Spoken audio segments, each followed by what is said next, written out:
মা ভাই বোন সবাই বায়াত গ্রহণ করেছে, আমি শুধু একাই বায়াত গ্রহণ করিনি।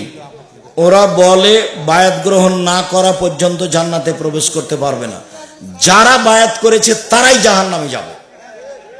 বায়াত করাই হারাম। কার হাতে বায়াত করবেন আপনি? কে মুসলিম খলিফা, কে আমির? একজন আমির দাবি করলে আর একজন যদি তাকে হত্যা করতে হবে।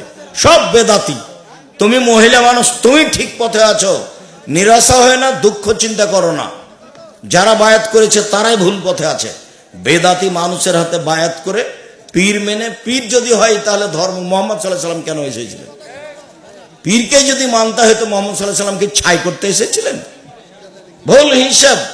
পৃথিবীতে একটা মানুষ মেনে চলতে হবে, যার নাম মোহাম্মদ সাল্লাল্লাহু আলাইহি সাল্লাম।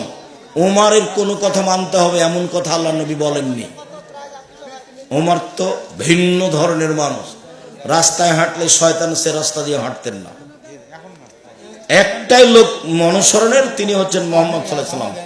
সবাই বইগুলো